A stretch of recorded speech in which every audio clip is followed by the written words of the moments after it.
Hello, I'm Beth Britton. I support Dementia Community with their communications work. Welcome and thank you for joining us for our first July webinar.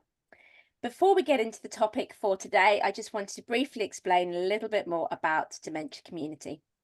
Dementia Community is a charitable community benefit society, a membership cooperative that provides learning and networking opportunities for the dementia care community.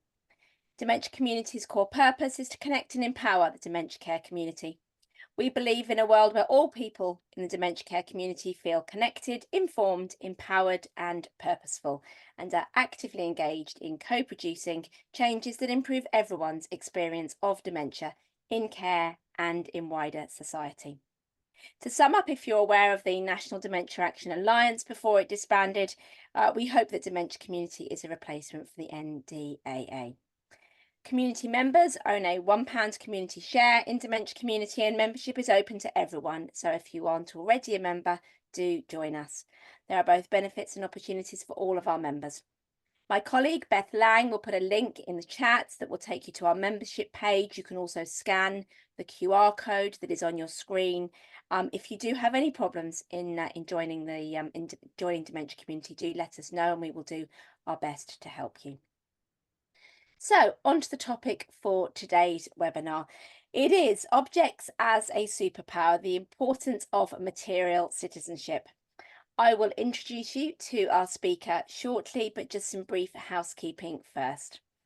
We are recording this webinar, so if you don't want your face on the recording, please turn your camera off.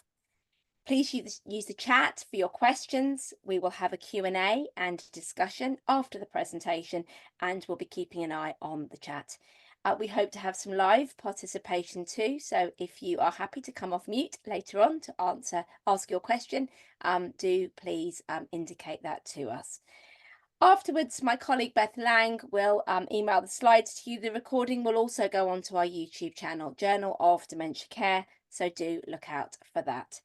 We will also send you a feedback form afterwards, and we'd be really grateful if you could complete that for us. So let's get started. Our speaker for today is Dr. Kellyn Lee, who is a BPS Chartered Psychologist, Visiting Research Fellow at Southampton University. Kellyn, welcome. I'm so looking forward to this. Over to you. Thank you. Okay, so let me share my screen. What can you see? Can you see the umbrellas, or can you see the... We can see you're welcome to a new era of dementia care. Just maybe if you can do slideshow, and then we can see the full screen. Just trying to move the tab out of the way.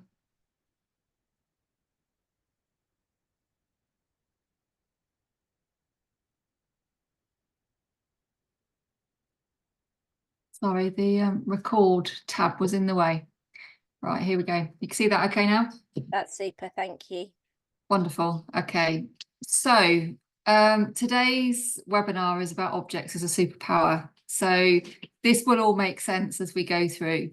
But before I get into the real nuts and bolts of what material citizenship is and how objects can be a superpower, I just want to play a very short video, and you may need some tissues. I always do after watching it. So let me press play. How long have you been playing the piano? Since I was 4. Oh, wow.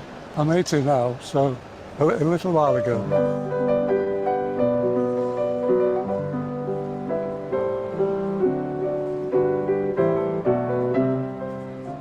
We first set eyes on each other in 1964. Duncan came into the room, and when I looked at him, what went through my mind was, that's exactly the sort of man I would like to marry.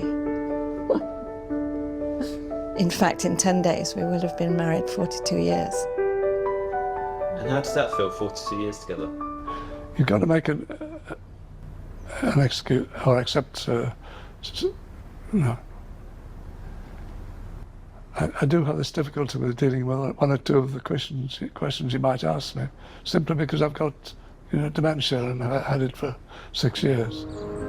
The future is unknown, but Duncan is everything to me. I would have him in any situation rather than not have him. And how are you? If you're in this situation, I'm fine. I'm absolutely fine. No, I'm fine. He wrote the song? It's beautiful. It sounds like a piece from another time. Yes, but it's beautiful though. It's very beautiful. Yes. Very.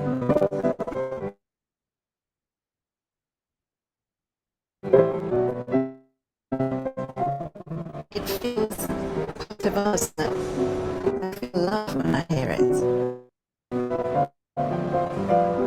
There are moments in it when I go,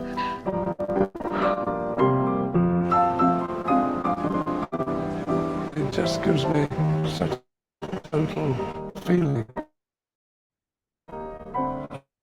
about the girl I married, the girl I love, and always will.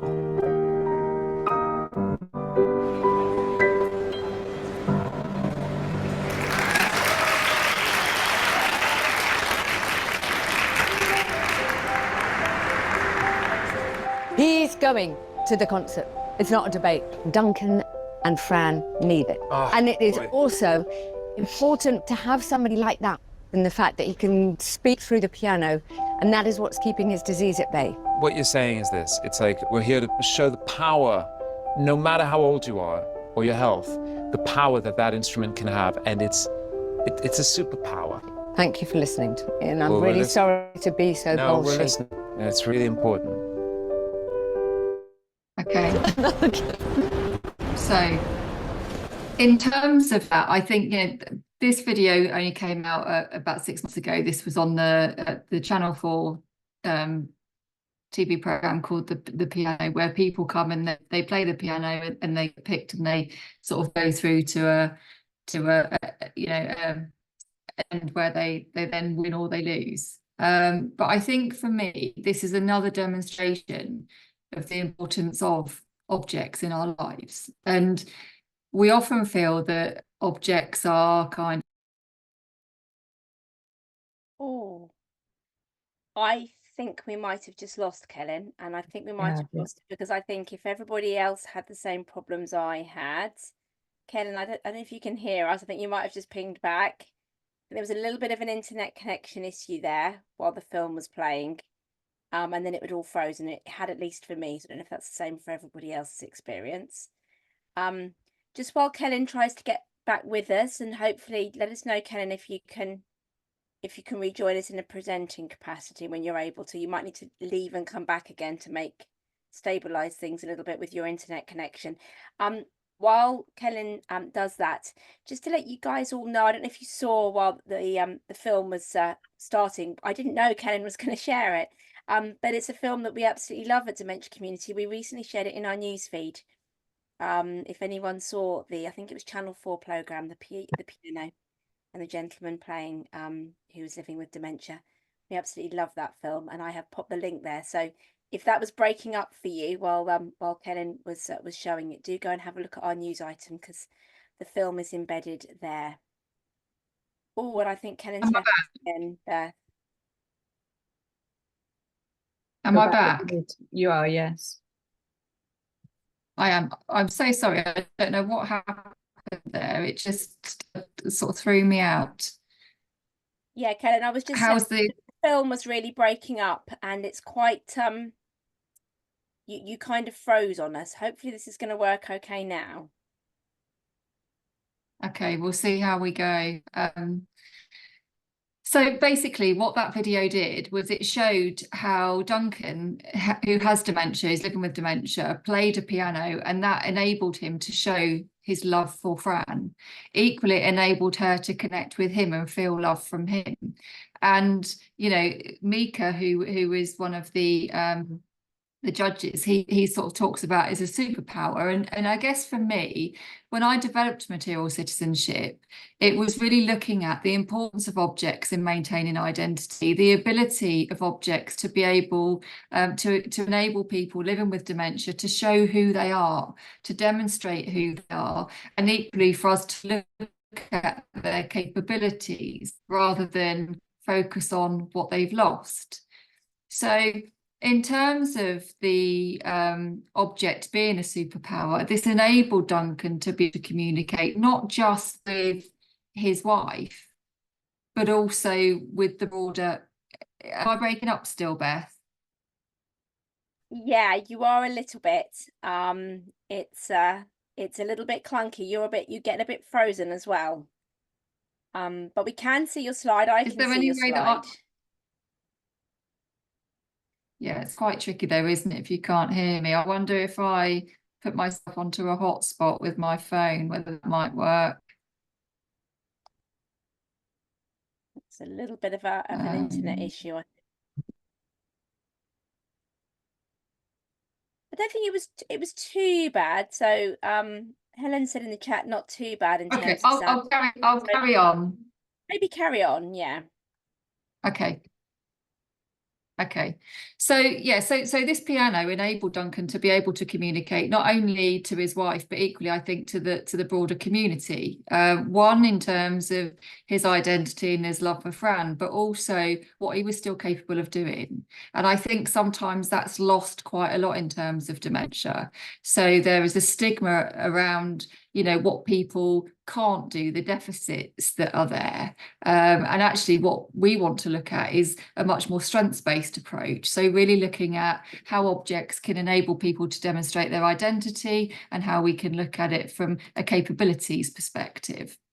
So if I just give you a scenario, what I want you to think about, so we can really get into the nuts and bolts of what material citizenship is. If we think about the objects that we use every day, the objects that we typically would take for granted. So when you got up this morning, if you went into the shower and the shower gel wasn't where you would expect it to be, if it wasn't the shower gel that you would use, if the hairdryer wasn't there, if the clothing that you had planned today wasn't there, if you didn't have access to a kettle, for example, to make yourself a drink, and you also didn't have your mobile phone, I want you to think about, how would your day be going? You know, how would it start? You know, would you be on and off foot? You know, how would it feel for you? Would it feel quite confusing? Well, what we found was that this is what happens for a lot of people that move into care homes. So in terms of the objects and their importance in care, when we move into this space of which it's not our home, people don't know us particularly well, you know, these objects can demonstrate who we are. We are what we have, in essence. And we also don't just have things, we use things. So it's not just okay to have objects in your bedroom that make your bedroom look familiar, but equally having objects around the home in order for you to be able to engage with. It helps us keep routines. So if we think about dementia, if we think about our ability to be able to carry on those routines, that can also reduce confusion, it can reduce agitation, it can reduce anxiety. Things that are, you know, particularly anxiety is incredibly high in dementia because the brain isn't working as it used to. So having those items for us to be able to continue doing those things in a space that doesn't always make sense to us is incredibly important. Material citizenship supports the identity of the person, both their past, both their present and their future. So this isn't just about reminiscence, okay? This is about people being able to be empowered to continue doing the things that they want to do, okay? Without discrimination or marginalisation, okay? It's giving people the opportunities that anybody else would have. What we've shown is that it can reduce distress reactions. So if people have these items, what we see are less distress reactions, or if somebody's already, you know, acting out in a certain way, actually by including an object, and I'll show you this later, by including an object can actually reduce or remove that distress reaction.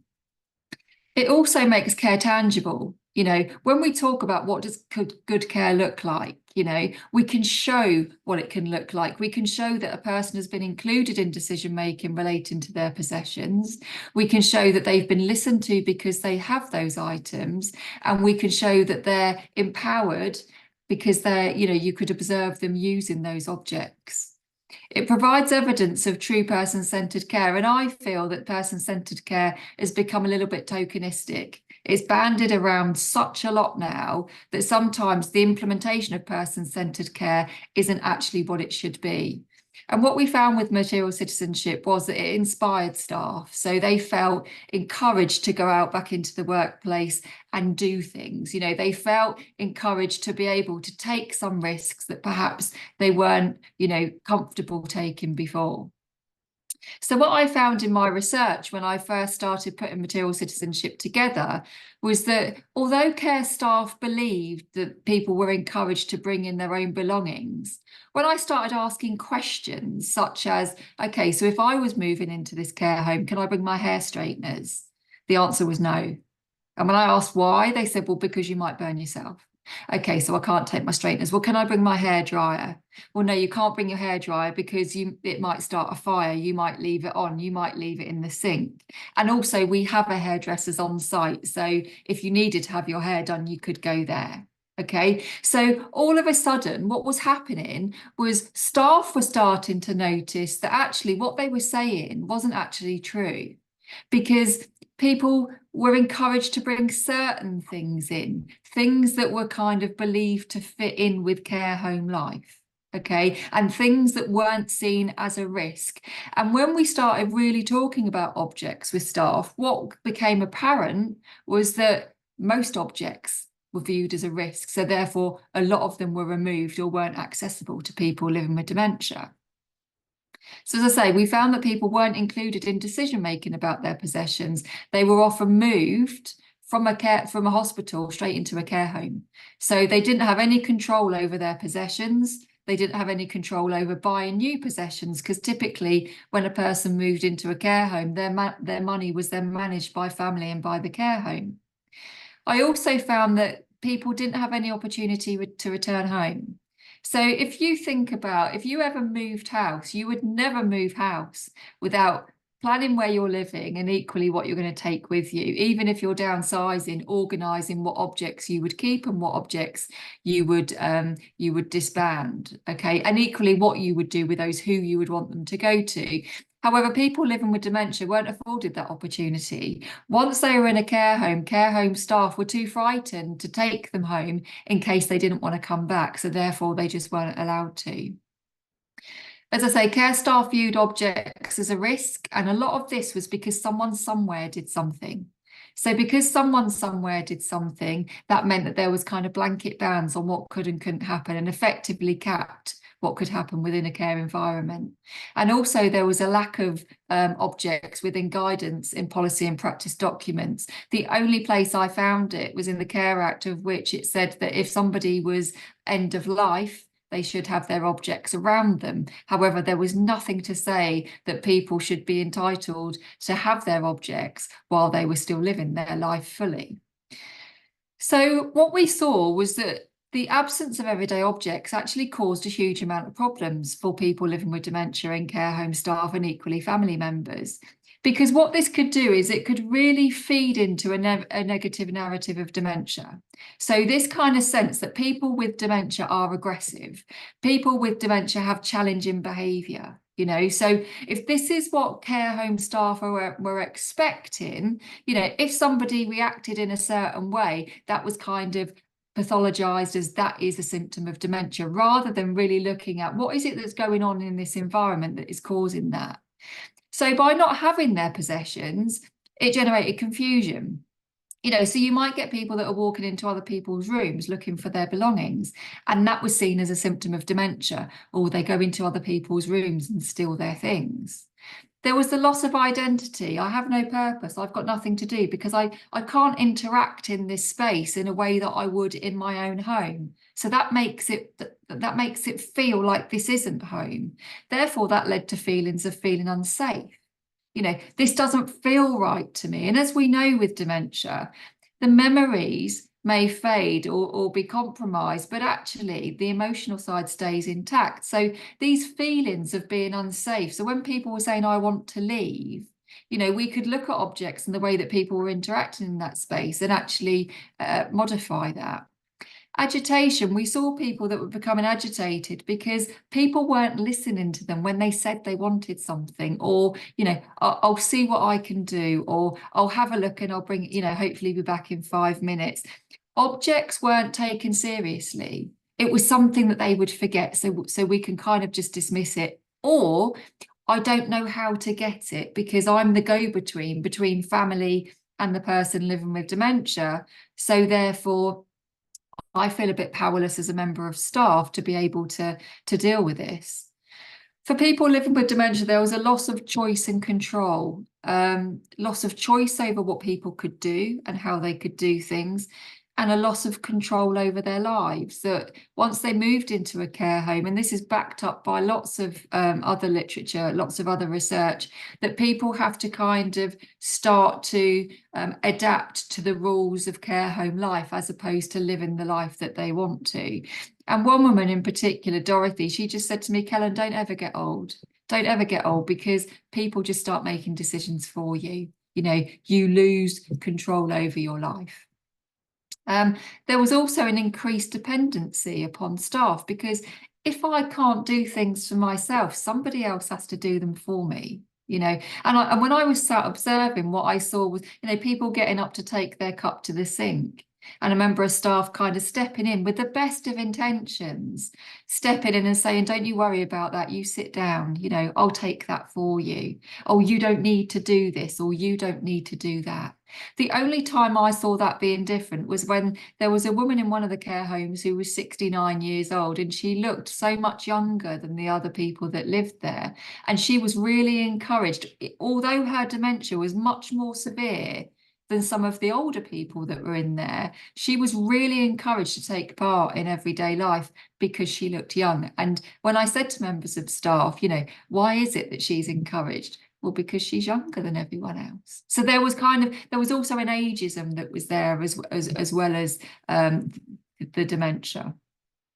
Disempowerment, you know, what I saw were people that, you know, had vitality and they wanted to do things, and actually over time, because they had no choice and control, they were disempowered, and therefore, you know, kind of were starting to lose the will to live. And I saw that quite a lot, which was incredibly sad, particularly as it doesn't need to be that way. Okay, and equally in quite a few situations, when people were reacting to the situation, there was a knee-jerk reaction to look at what medical intervention can we access. You know, what can they have a medical review? Perhaps we need to introduce some kind of medication that will prevent this challenging behaviour from occurring. And what we showed also was that by understanding the person in their situation, the medical intervention wasn't necessary. It was a change within the environment that could actually remove that behaviour that other people found challenging. So I'm going to give you some examples now of how material citizenship has worked. So all of these are they come from the research. So they are when material citizenship has been delivered to care home staff, when they've implemented it, and the outcome. So the situation in this instance was there was a woman who had recently moved into the care home. She'd been in there about 2 months, and so far she'd refused to leave her room. She didn't want staff in her room. She really didn't want to be there. Okay, so staff were finding this really difficult because they couldn't provide her with the care that they believed that she needed. So they were sort of on the border of saying, you know, we can't do anything for her. She's probably going to have to move to a different home because there is nothing we can do. They were really viewing this behaviour as the dementia. So after attending material citizenship, one of the members of staff that had a better relationship with her spoke to her, and she mentioned this blue chair, and luckily the blue chair was still at home so they could access it. They brought in the chair from home, and what they found out was that she used to sit in this chair alongside her husband, and although he had passed away, she found some kind of comfort. She enjoyed being in that chair. Okay, and then she started to allow care staff into the room. She started to develop relationships with care home staff. She put weight on, so it was also, enhancing her physical health, not just psychological well-being. And then the dementia care manager said to me later on, she's now like a mother hen. She said, you wouldn't believe the difference in her. She's like a mother hen around the home, and she's really enjoying her life. And she said, and actually this was not last year's Dementia Community Congress, it was the year before, and the dementia care manager came up to me and she said to me, I can't believe we were really thinking that we couldn't do anything with her, that we were actually going to move her on, that, and she said, I can't thank you enough for introducing us to this method. In another situation, there was a man and he used to crawl around the floor. Okay, so people again assumed that this was part of the dementia. What's he doing? He's crawling around on the floor. It's got to be a symptom. And because staff didn't want him on the floor, they would try and lift him up. And when they tried to lift him up, he would then lash out at staff. So again, he's crawling around on the floor. That's a sign of dementia. He's now becoming aggressive, another sign of dementia.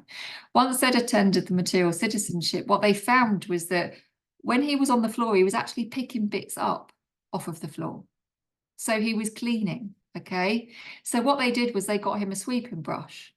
And now that he's got the sweeping brush, he sweeps the floor. He doesn't get on his hands and knees. So the aggression has disappeared. And equally, he's no longer on his hands and knees on the floor.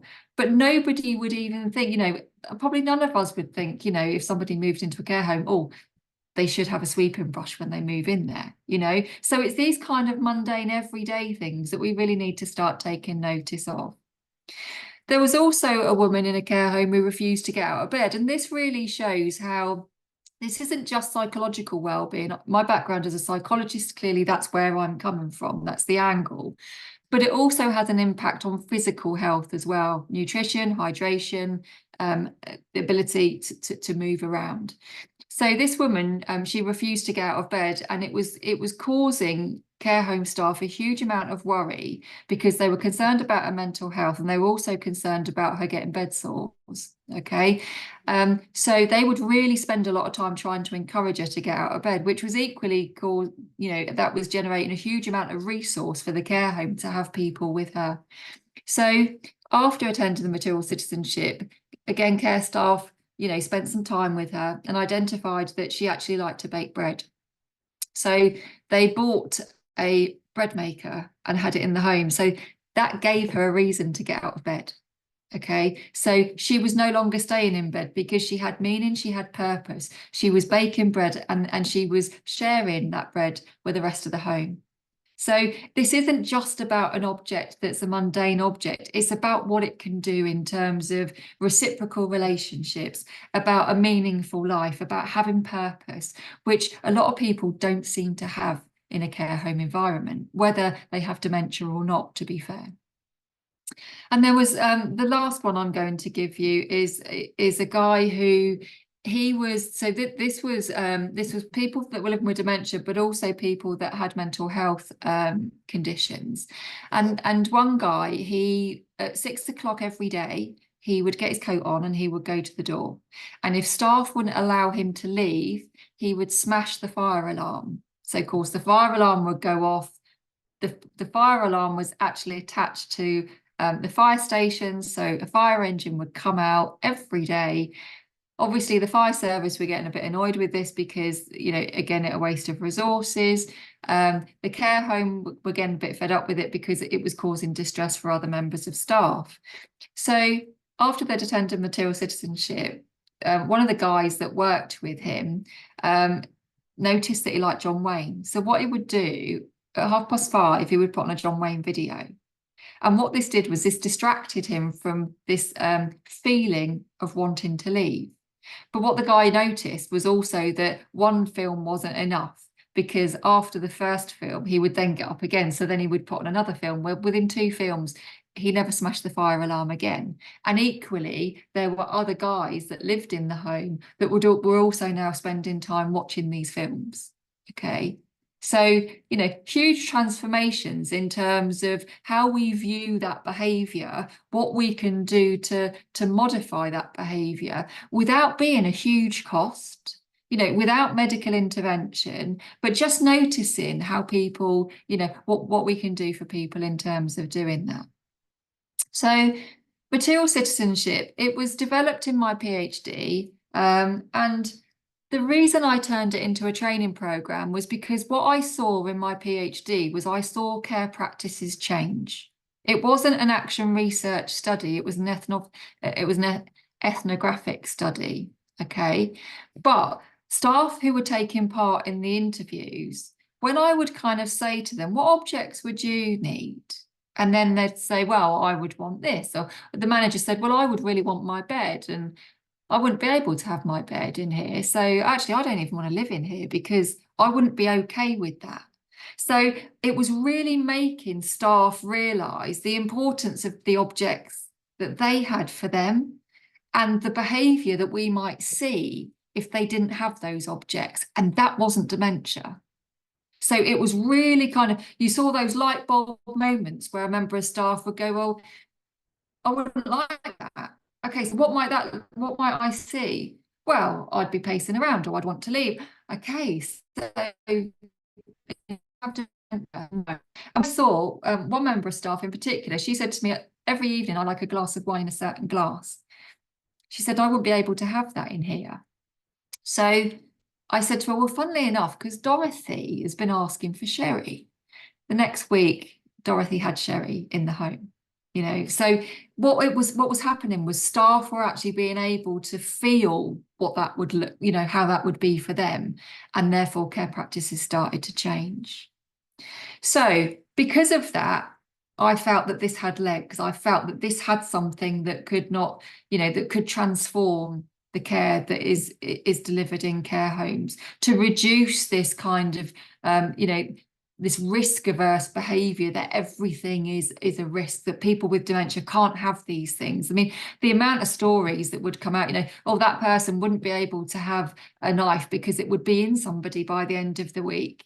Oh, really? Okay, so are they known for violence? No. Okay, so where is this idea coming from? You know, so it was about really sort of changing the way that people thought about dementia, rather than focusing on challenging behaviour or, you know, every behaviour being a symptom. It was really looking at how can we improve the lives of people living with dementia. If we haven't got evidence to show that that would be dangerous, we can actually look at how can we make that happen? How can we support people? So I then got some more money to run a project within 4 care homes, which was looking at developing, you know, this idea, this theory of material citizenship, this concept, and actually saying, right, okay, how would this work in a care home environment? So I co-produced the Material Citizenship training program, looked at how did staff want to be trained. Okay, because what came through really evidently was that care staff were really sick of e-learning, you know, kind of this sitting in front of a computer, watching a video that doesn't look anything like where they live or where they work, and then having to answer questions at the end. Getting them all into a room, or even when I actually delivered this was during the pandemic, so we had to do it over Zoom. But having everybody together and discussing these things, it's a very interactive program. Getting people to think, experience, bring their experiences into the room and work with those. They really kind of felt inspired by that, and they went out and they wanted to do something. And the training was taught in 2 sections. So they could experience the loss of objects, they could understand the theory of material citizenship, and then they're invited to go back to their place of work and practice it, and then 4 weeks later come back, and then we could look at, you know, what they'd done, how you know, what had happened, and equally look at how they would record that information. So from that research, we found that staff were inspired, they were making changes within their care homes, and this was having a positive effect. Okay, so I developed it into a senior leadership team program. So you do need buy-in from the top as well, because you know, there is nothing worse than staff going in and feeling inspired to do things than being told that they're not supposed to do that. So you do need to have it happening from, you know, from both ends, you know, top down and bottom up. We also have the Material Citizenship training, which is for care home staff, domiciliary care and living care. So when I talk about care home staff, we're talking about everybody in the care home, because there are domestic staff that have many interactions with people living with dementia, and equally they're often doing things that the person with dementia might want to engage in. Okay, receptionists often know huge amounts about the people that are living there. So it's really important to have all of those people attend the training. As I say, the training it's 2 sessions, 2 half-day sessions, 4 weeks apart. There's also a train the trainer model, because, you know, with some care homes, there is a quite high turnover of staff. So what we want is the ability for, you know, somebody to be able to train new people as they come through. So that could be more cost effective than me actually going in and delivering the training. So that's kind of material citizenship. It shows that objects can be a superpower, because they can show people who we are. They can show people what's important to us. They can enable us to engage in everyday life. They can reduce what people think are symptoms of dementia and get people to think a different way. And I think, you know, in terms of the dementia care that we deliver, this is something that is much needed. And equally, you don't need to spend a huge amount of money on, you know, technology or sensory programs, or it's about us, our staff, and how we use that in everyday life. My email address is on there. So if anybody wants to contact me, if anybody wants any more information or any details on the training programs, then feel free to do that. Or if anyone just wants to chat about anything, then that's absolutely fine. But if anyone's got any questions, then I'll be more than happy to answer them. Oh, that was amazing. Thank you so much, Kellyn. Really enjoyed that. I've got questions. There's loads of things I could ask you. There was those things that really chimed with my personal experiences. So, for example, when my dad went into his care home, we did take his chair. We took quite a lot of stuff from home.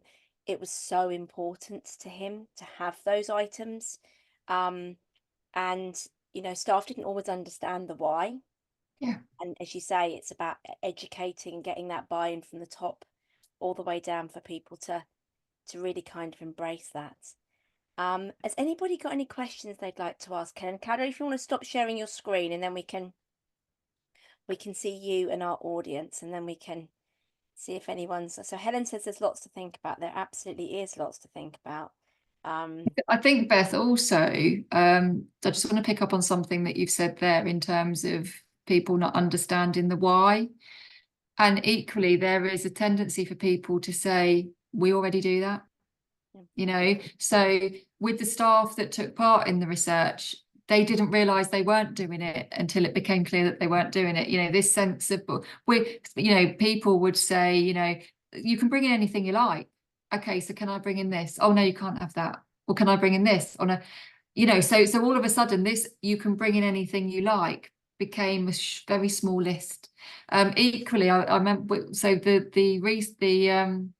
the Guardian ran a story on material citizenship. So I was like famous for like 2 seconds.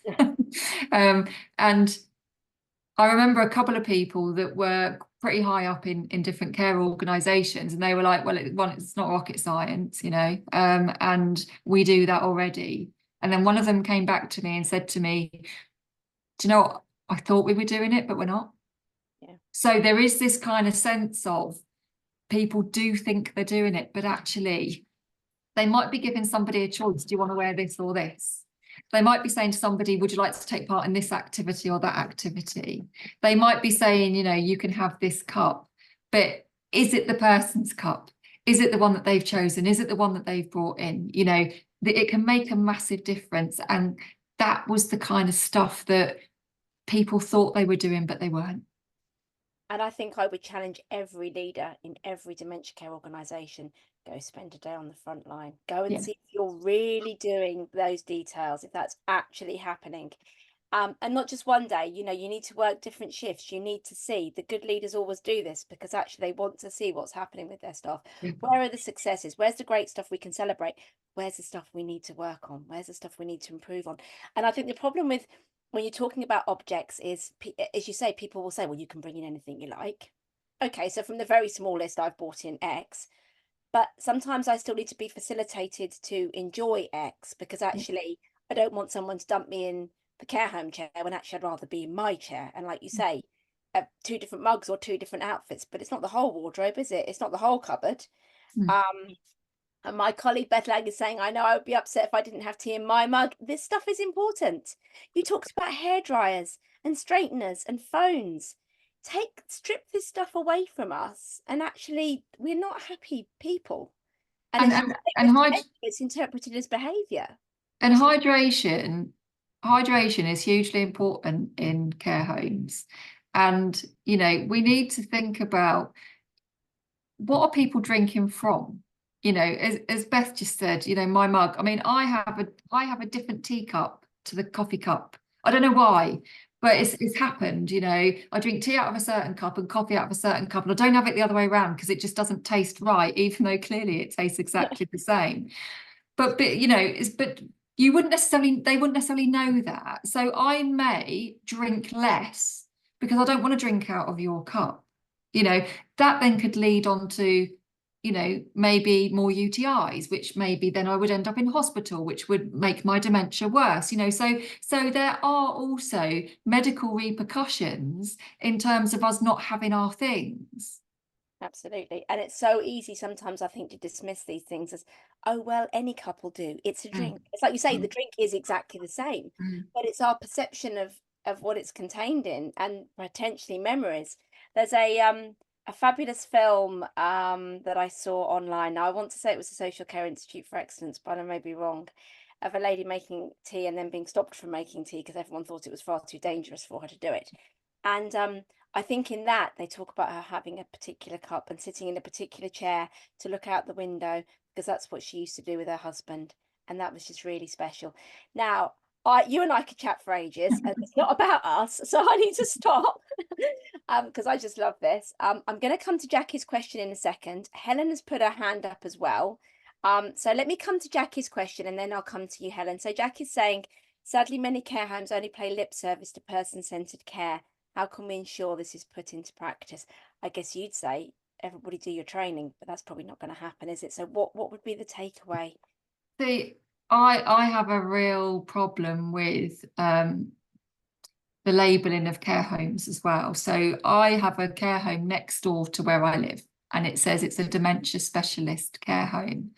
Now, CQC went in there after various complaints, and not one person was dementia trained within that home. However, they still have a sign that says dementia, you know, dementia specialist home. So I think it's until dementia is taken seriously within care homes, I think it's really difficult, because it's a choice as to whether we do the training, you know, and often the training, you know, there is some amazing training out there, and there's some organizations that really do invest incredibly well in their staff.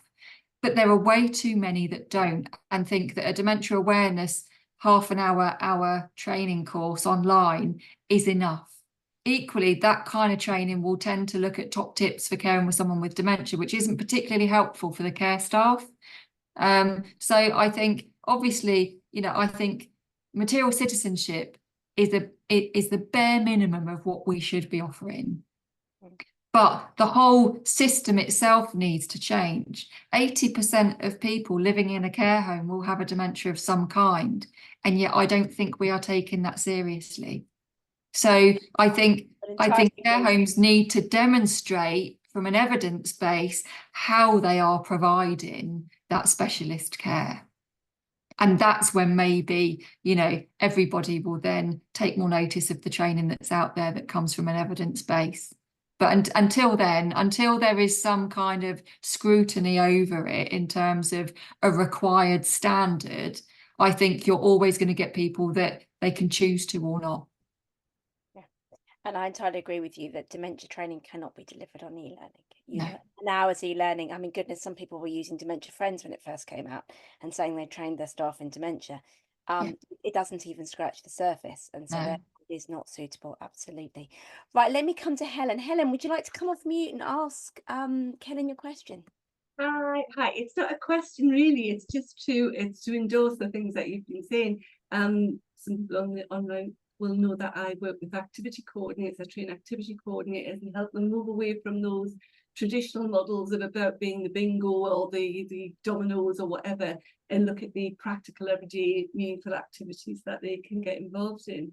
And actually, I just wanted to share with you, Kellyn, that I've read your paper anyway. I know we've spoken on before, but I'd read your paper, and I recently did a training with a company that were brilliant in terms of they wanted a whole home approach to meaningful activity. So it was great to work with the entire staff team.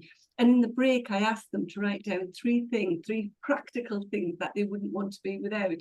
And everybody said their phone, of course, everybody said their phone. But the things that came out were just so powerful to them. And I hope they've taken the message away. One lady said that was the journal. She gets very anxious, so she writes a journal. And if she didn't have her journal there, it would increase her anxiety. Another lady said it was she's got this thing that a powder that gets rid of her roots. And if she didn't have that, not a dye, but if she didn't have that. And there were so many of those sort of very practical things that in the eyes of many care homes are seen as highly risky, shouldn't have them, danger to one and all. So very powerful, the whole material citizenship message. And so I'm going to be using it within my training around meaningful activity. I think it's also in there's the risk averse side, but then there is also the practical side. So what I saw and in the interviews were some of the staff saying, oh, if they put me in a skirt, that would be awful for me because I'm a person that wears trousers. And yet she said, I can imagine if I had legs that needed to be creamed regularly, the chances are somebody would put me in a skirt because it makes it quicker and easier. Equally, like jogging bottoms. Putting a man in a pair of jogging bottoms when he's always been a man that wears trousers, that dresses, the way that he wants to dress.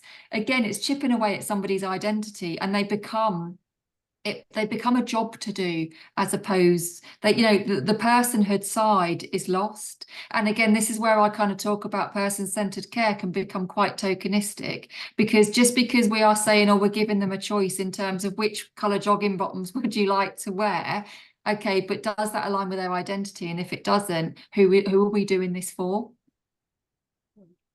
And how does it impact on how they spend their day, how a person spends their day? So if that person then keeps getting up and they're uncomfortable and they're doing things and they're fidgeting, again, that becomes a problem. It becomes something to do with the dementia. They won't sit still. Actually, maybe it's because you've dressed them in something that they're just not comfortable in. Yeah, I was going to say, I think there's a piece of work there around empowering families to make those choices. I flatly refused to buy my dad's jogging bottoms. I bought him the clothes that I felt he would want to wear, and he went through a lot of clothes because care home laundry is kind of trash clothes. So that's one of the biggest complaints in terms of care homes is the laundry. One, it causes huge problems between the people that are living there, because why is that person wearing my cardigan? Or for one person in particular, she would become really agitated, and she started carrying items around the home with her because she was frightened that they were going to be stolen. Now, when she said that things are going missing, staff would say, she gets herself in a state, she does get herself in a state because her stuff goes to the laundry. She was absolutely right. Things were going missing because she would get changed 3 times a day. She'd leave her clothes in her room. Yes, she wouldn't hang them up. She'd just throw them on the bed or throw them on the chair. She'd come out. When she went back in, those clothes weren't there anymore because somebody had come along, lifted them up, taken them to the laundry, because they're doing their job. Okay, so they're not doing anything malicious, or they're not trying to cause any problems. They're doing their job. But what that meant to her was that this is an unsafe place because stuff goes missing in here. My things aren't safe. So when she started carrying things around, they would then say, oh, that's the dementia. She always carries that around with her. It isn't. It's because what you're not noticing is that you are causing this problem by moving her things. And equally, some of that stuff never comes back from the laundry. So actually her stuff is going missing. And that's a really important point. And I think, these things are so easily dismissed, or they're so easily put down to someone's dementia, and we just don't realise the importance of objects. And I think there is something around really trying to empower staff. So I think Margaret's point in the chat is a really good one. Perhaps training for family members too, to support the staff with ideas of what would be helpful for care home residents. Absolutely. If more families understood the power of objects, the power of buying the right clothes for your loved one, the ones that they would want to wear, not the ones that are convenient for care staff, is just so incredibly important. Now, there's a really there is a video on YouTube. So on Dr. Kellyn dementia training videos on YouTube, there is an animation for care home staff in terms of material citizenship, which anyone can access. So, if somebody's moving into a care home or knows care home staff, then feel free to share. But there's also one for family members. So if you are starting to think about, the possibility of a loved one going into a care home, it kind of talks about starting to take notice of what are they doing and how are they doing it and what are they using? Because, when it comes to, helping them move into a home, you really need to take notice of the small stuff, the mundane, the everyday routines of that. So he or she uses that cup, or she uses this kind of razor, or he uses this kind of stuff. So that's something that we can do as family members. And certainly I run a charity called the Dementia Care Hub. So we help people through the transitions from as soon as they don't even have to have a diagnosis, right the way through until if they move into a care home, we help with that transition. And it's really kind of paying attention to how somebody lives. I mean, so for me, it'd be really difficult because my mum lives in Leeds. I live in the New Forest. I haven't lived at home for 32 years. I don't really know how she lives. So for me, if care staff wanted to get all this information from me, that would be really difficult for me. I'd have to guess. I'd have to kind of look around. So if we are supporting somebody who has dementia, to take notice of, the things that they do and what they do with is incredibly important for that transition to be as smooth as possible. But there is a video on that, and it's only about 3 minutes. Super. That sounds amazing. Thank you so much for signposting to that. Right. Jackie's put a really interesting question in the chat, so let me read it for you all. We were fortunate with Mum's care home as there were no restrictions to what she could bring in, including her mobile phone. She carries it everywhere with her, although she's now also started carrying her TV remote as she thinks it is her former landline phone from home. We don't correct her as she's content that she's got it, so won't miss a call.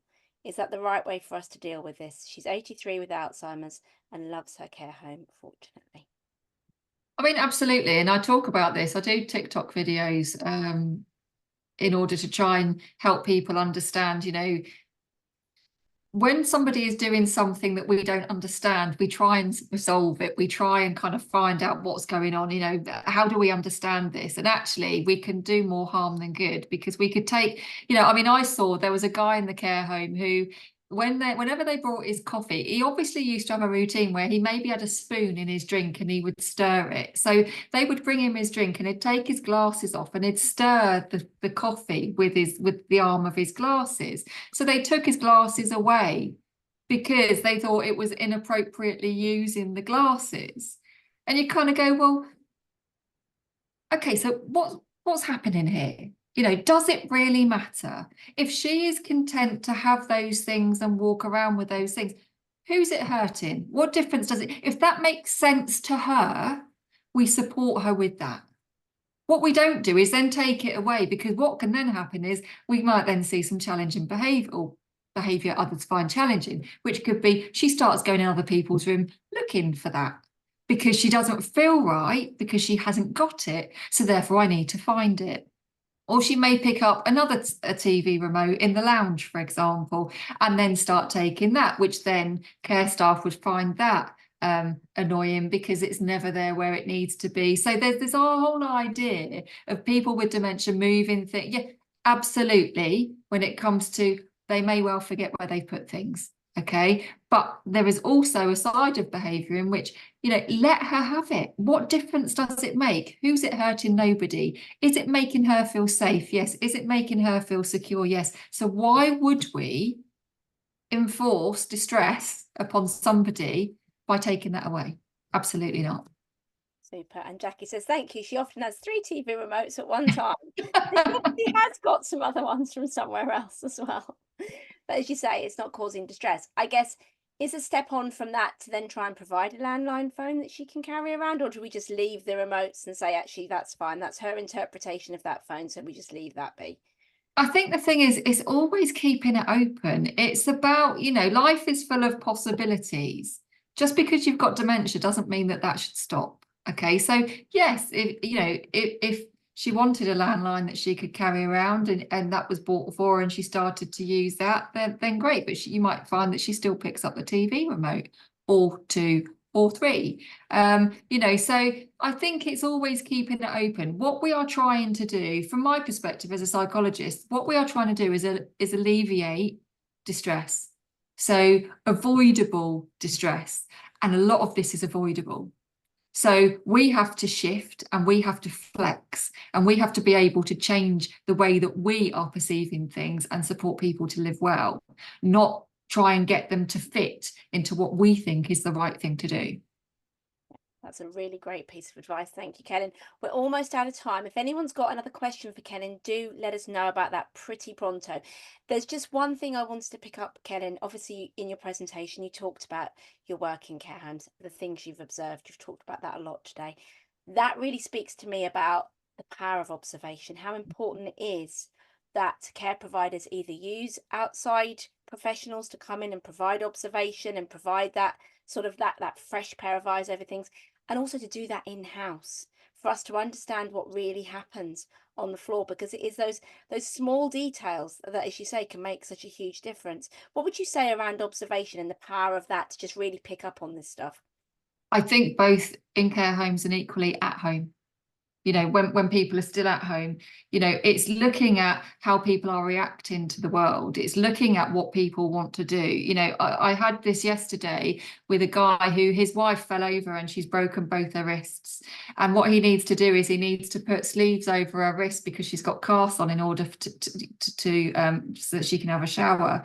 And he said, what is it every time I put, you know, I ask her for her arm and she gives me her leg.